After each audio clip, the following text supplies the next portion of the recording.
Okay. Good evening to all. आपलं मशीनचं पुढचं लेक्चर स्टार्ट करूया. आपण बघा डीसी मोटरचे वेगवेगळे टाइप्स बघत होतो. आता टाइप्स मध्ये आपल्याला पुढे जायचं आहे.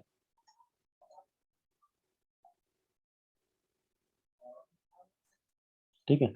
डीसी मधला पहिला सिरीज मोटर हा बघितला, त्यानंतर शंट मोटर हा बघितला. तिसरा आहे तर तो आहे कंपाऊंड मोटर. ओके. आता कंपाऊंड मोटरला मधले दोन वेगळे टाइप आहेत. तो आहे long shunt compound motor. Okay.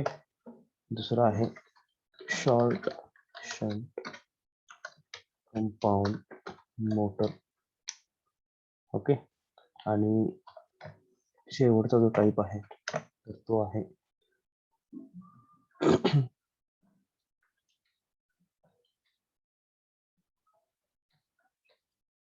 Separately excited motor. Okay. Separately excited DC motor. ठीक आहे. तर याच्यामधले आपण दोन बघितले. आता आपण कंपाऊंड मोटरकडे वळू. ओके. त्यामधला कंपाऊंड मधला पहिला आहे तो आहे लॉंग शंट कंपाऊंड मोटर. आता लॉंग शंट कंपाऊंड मोटर बघत असताना एक गोष्ट लक्षात घ्यायची. पहिली गोष्ट काय आहे तर हे शंट मोटर आहे. शंट म्हणजेच काय तर पॅरलल. म्हणजेच काय तर पॅरलल. आता हे सिरीज शंट शिकवताना तुम्हाला मी सांगितलं कॉम्बिनेशन कसं असतं. ओके. तर आता इथे पॅरलल म्हणजे काय की हा टोटल करंट येणार आणि टोटल करंट दोन ठिकाणी डिवाइड होणार. तुम्हाला बघायला मिळेल इथे एक गेला आणि हा इकडे गेला. बरोबर आहे ना. म्हणजेच काय तर हा आर एस एच आणि हे पूर्ण कॉम्बिनेशन हे एकमेकाला कसं आहे पॅरलल आहे. हे एकमेकाला कसं आहे पॅरलल आहे. ठीक आहे. आता लॉंग शंट याला काय म्हणायचं ते पण इथे बघून घेऊ. तर इथे तुम्हाला काय दिलंय की नुसत्या शंट मोटर मध्ये काय असायचं की हे आर एस एच असायचं आणि इथं आर ए असायचं. पण इथं काय केलेलं आहे तर या आर ए बरोबर अजून एक वाइंडिंग सिरीज मध्ये टाकलेलं आहे. ते म्हणजे आर एस. याला म्हटलं गेलंय सिरीज फील्ड वाइंडिंग. याला काय म्हटलं गेलंय सिरीज फील्ड वाइंडिंग. ओके. त्याच्यामुळं तुम्ही ही टाईप करत असताना या डायग्राम वरती काय करायचा भर द्यायचा. ओके. आणि याला लॉंग शंट कंपाऊंड मोटर का म्हटलंय तर त्याचं कारण इथे दिलेलं आहे. Shunt field winding is connected across the series combination of armature and series field winding. म्हणजे हे जे शंट फील्ड वाइंडिंग आहे हे कनेक्टेड अक्रॉस आहे. अक्रॉस म्हणजे शंट, शंट म्हणजेच पॅरलल. ओके. आता हे वर्डिंग आहेत वेगवेगळे तुम्ही कसं यूज करू शकता. आणि हे जे आहे वाइंडिंग तर हे कुणाला पॅरलल मध्ये कनेक्टेड आहे series field winding, series field winding आणि या आर्मेचर वाइंडिंगच्या कॉम्बिनेशन. म्हणून हिला काय म्हटलं जातं लॉंग शंट कंपाऊंड मोटर. हिला काय म्हटलं जातं लॉंग शंट कंपाऊंड मोटर. ठीक आहे. आता लॉंग शंट कंपाऊंड मोटरचे पण पुन्हा दोन टाईप पडतात. एक म्हणजे क्युम्युलेटिव्ह कंपाऊंड मोटर आणि दुसरा म्हणजे डिफरन्शियल कंपाऊंड मोटर. बघा मी काय सांगतोय लॉंग शंट कंपाऊंड मोटरचे पुन्हा दोन टाइप्स पडतात. एक म्हणजे एक मिनिट हे असं नकोच आपण टेक्स्ट घेऊया. पहिला क्युम्युलेटिव्ह कंपाऊंड मोटर. ओके. आणि दुसरा जो पडतो तो differential compound motor. Okay. Cumulative compound motor आणि दुसरा पडतो डिफरन्शियल कंपाऊंड मोटर. ओके. तर ते तर आपल्याला इथे शिकायचे नाही पण त्याबद्दलच्या एक छोट्याशा दोन ट्रिक्स आहेत तर त्या तुम्हाला मी थोड्या वेळाने सांगतो. ओके. तुर्तास तुम्ही काय लक्षात घ्या की हे दोन टाइप्स आहेत लक्षात घ्या. हे लॉंग शंटचे पण असे दोन टाइप आहेत आणि असे शॉर्ट शंट मोटरचे सुद्धा काय आहेत दोन टाइप्स आहेत. ओके. तर ते आपण नंतर बघूया. तर आता लॉंग शंट तुमच्या लक्षात आली का बघा. ओके. आता आपण जाऊयात शॉर्ट शंट मोटरकडे. ठीक आहे.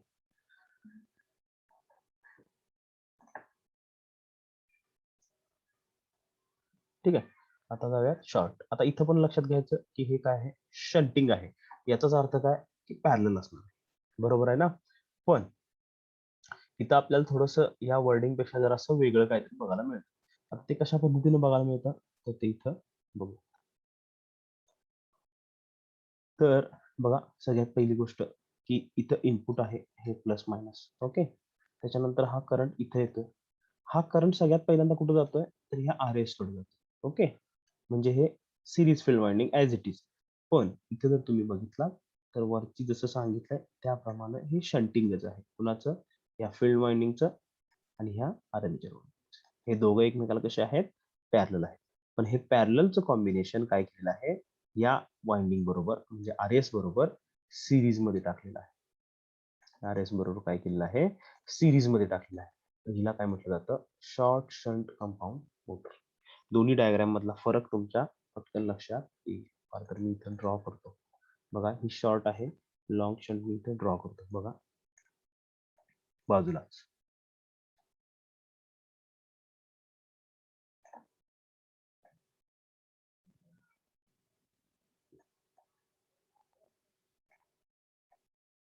बघा हा, आता हे काय आहे तर या ठिकाणी आहे ते आर एस एच आहे. ओके. हे आर एस आहे आणि हे आहे ते काय आहे, आर ए. ओके. आता हे दोन्ही एकमेकाशी काय करून बघा, हे आणि ही डायग्राम एकमेकाशी कम्पेअर करून बघा कशा पद्धतीने बदल केला. तर आर एस एच आणि आर ए आणि आर एस ह्याचं कॉम्बिनेशन एकमेकाला पॅरलच होतं. तसं इथं पण काय आहे, हे आर ए आणि हे आर एस एच जसं इथं आहे तसंच हे इथे सुद्धा काय आहे, एकमेकाला पॅरलच आहे. फक्त या दोन्हीच्या कॉम्बिनेशन मध्ये हे जे आर एस आहे हे कसं टाकलेलं आहे, सिरीज मध्ये टाकलेलं आहे. हे कसं टाकलेलं आहे तर सिरीज मध्ये टाकलेलं आहे. इथं मात्र कसं होतं की आर एस आणि आर ए हे ऑलरेडी सिरीज मध्ये होते आणि त्या दोघांना ह्या आर एस एच बरोबर काय केलं होतं, इन पॅरलल टाकलं होतं. म्हणून तिला लॉंग शंट कंपाऊंड मोटर असं म्हटलं जायचं. ओके. तर ही आहे शॉर्ट शंट कंपाऊंड मोटर. आता हे झालं आपल्या सगळ्या कन्स्ट्रक्शन बद्दल आणि सगळ्या गोष्टींबद्दल.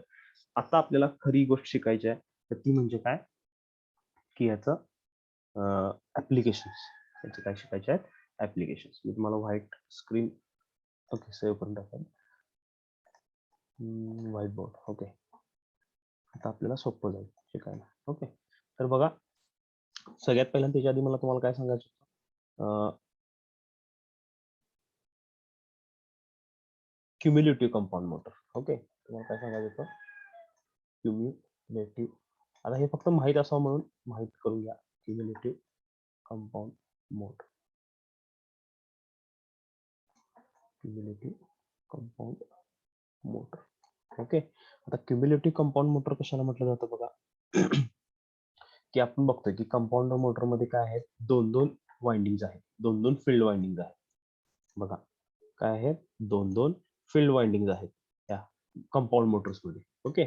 मग जेव्हा तिला क्युम्युलेटिव्ह कंपाऊंड मोटर कधी म्हटलं जातं की ही दोन फील्ड वाइंडिंग, ही दोन फील्ड वाइंडिंग ही अशा पद्धतीनं वाउंड केलेली असतात किंवा अशा पद्धतीने तिथं प्लेस केलेली असतात की ह्या दोन्हीचे जे फ्लक्स आहेत, या दोन्हीचे जे फ्लक्स आहेत तर ते एकमेकाला काय करतात, असिस्ट करतात. एकमेकाला काय करतात, असिस्ट करतात किंवा ऍड व्हायला काय करतात, मदत करतात. बघा मी अजून पुन्हा सांगतो की आपण बघतोय काय तर क्युम्युलेटिव्ह कंपाऊंड मोटर. ओके. ही शॉर्ट शंट मध्ये पण असते, लॉंग शंट मध्ये पण असते. ओके. पण तिला कधी क्युम्युलेटिव्ह कंपाऊंड असं म्हटलं जातं तर बघा शॉर्ट शंट घेतला किंवा लॉंग शंट घेतला, दोन्हीकडे काय आहे, दोन दोन फील्ड वाइंडिंग आहेत. दोन दोन काय आहेत, फील्ड वाइंडिंग आहेत. मग तिला क्युम्युलेटिव्ह कधी म्हटलं जातं तर जेव्हा हे दोन्ही फील्ड वाइंडिंग त्याचे जे फ्लक्स आहेत ते एकमेकाला काय करतात, असिस्ट करतात. एकमेकाला काय करतात, असिस्ट करतात. तेव्हा तिला काय म्हटलं जातं, क्युम्युलेटिव्ह कंपाऊंड मोटर. तेव्हा तिला काय म्हटलं जातं, क्युम्युलेटिव्ह कंपाऊंड मोटर. ठीक आहे. आता दुसरी काय आहे इथं समजून घेऊया आपण, डिफरन्शियल. दुसरी काय आहे तर डिफरन्शियल कंपाऊंड मोटर. आता डिफरन्शियल कधी म्हटलं जातं तर जेव्हा ही दोन फील्ड वाइंडिंग एकमेकाला काय करतात, अपोज करतात. ही दोन्ही फील्ड वाइंडिंग काय करतात, एकमेकाला अपोज करतात, तेव्हा त्याला काय म्हटलं जातं, डिफरन्शियल कंपाऊंड मोटर. होप की तुम्हाला cumulative compound motor, differential compound motor या दोन्ही मधला फरक लक्षात आला असेल. ठीक आहे. ही 2 वाक्यात लक्षात ठेवायची, पुस्तकात भरमसाठ काही दिलेलं आहे.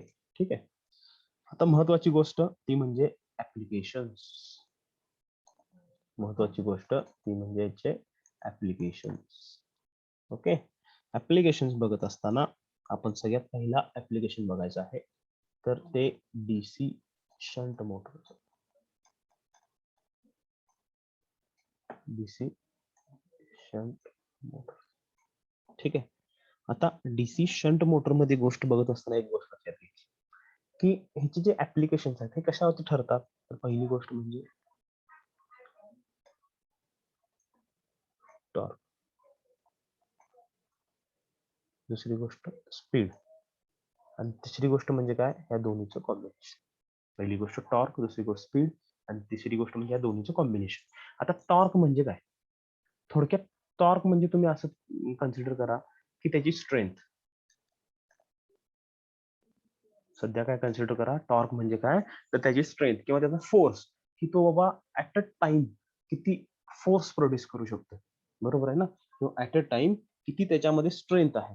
स्पीड, स्पीड तर तुम्हाला माहिती आहे, स्पीड म्हणजेच काय, तर वेलॉसिटी. बरोबर आहे ना, एखाद्या गोष्टीची वेलॉसिटी. ओके. तर आता हे आपण याच्यावरती काय असतं, ह्याचे ऍप्लिकेशन बेस असतात.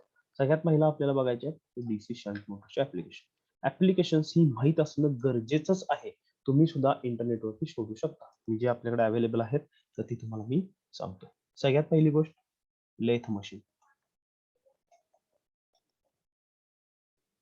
सगळ्यात पहिली गोष्ट कुठे यूज केलं जाते, हे लेथ मशीन.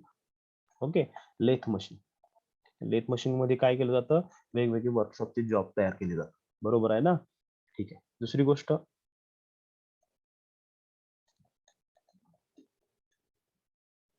Drill machines. कुठे यूज केलं जातं, ड्रिल मशीन.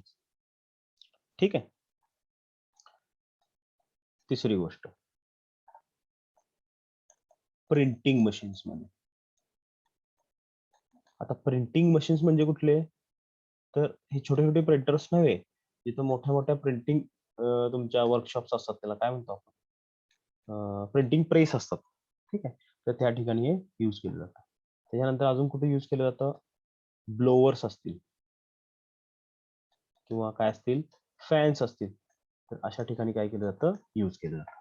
आता डीसी शंट मोटर या वेगवेगळ्या ठिकाणी अजून बरेच असतील, तुम्ही ते सर्च करू शकता, काय हरकत नाही.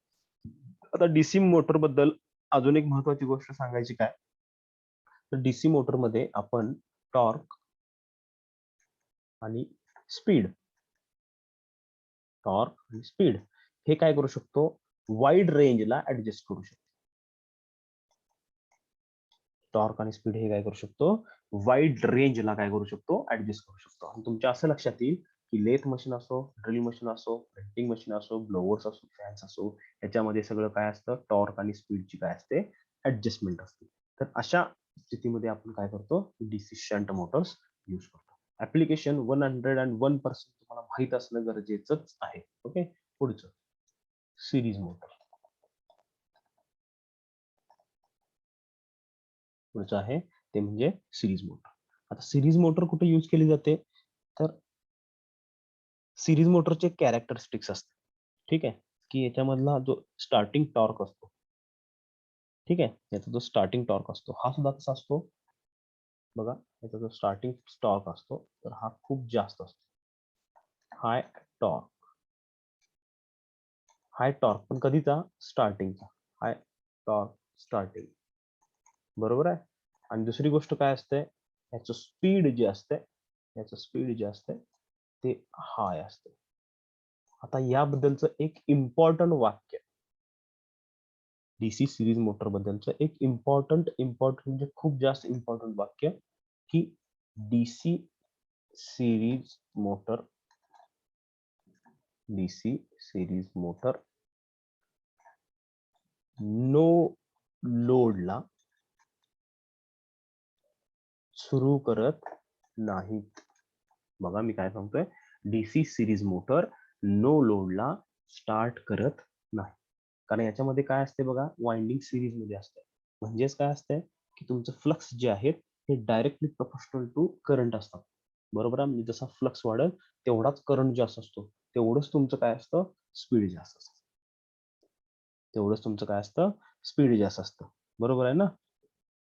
ठीक आहे. म्हणजे थोडक्यात एक लक्षात घ्या, हे बाकीचं सगळं जाऊ दे. तुम्ही इतकं लक्षात घ्या की डीसी सिरीज मोटरमध्ये जे स्टार्टिंग आहे डीसी सिरीज मोटरचं, हे फक्त लोड असतानाच करतात, नो लोड मध्ये करत नाही. जर नो लोडला केलं तर खूप एक्सेसिव्ह स्पीड याच्यामध्ये तयार होते, खूप जास्त, आणि त्याच्यामुळे काय होऊ शकते, आपली मोटर खराब होऊ शकते. ओके, ओव्हर स्पीड होऊन आपली मोटर बर्न होऊ शकते. ठीक आहे, हा फार इम्पॉर्टंट पॉईंट तुम्हाला याच्यामध्ये इम्पॉर्टंट आहे. ठीक आहे, आता हे कशामध्ये यूज करतात. पहिली गोष्ट,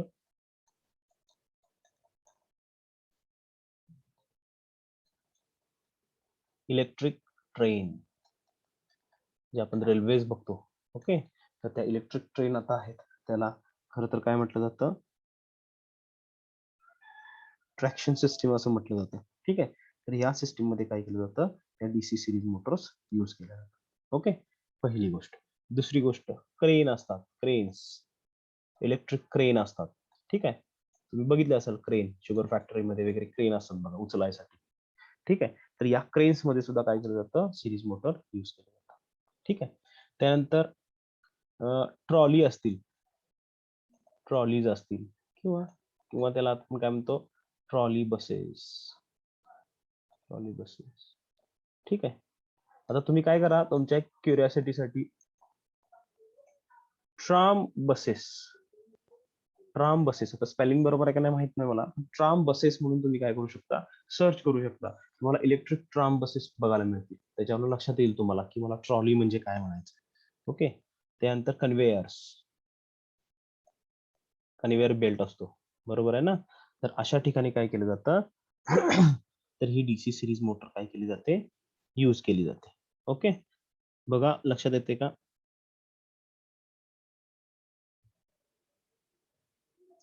ठीक आहे, तर अशा ठिकाणी काय केली जाते, ही गोष्ट यूज केली जाते. ओके, तर हे झालं डीसी सिरीज मोटर बद्दल. ओके, आता पुढची जी आहे तर क्युम्युलेटिव्ह कंपाऊंड मोटर,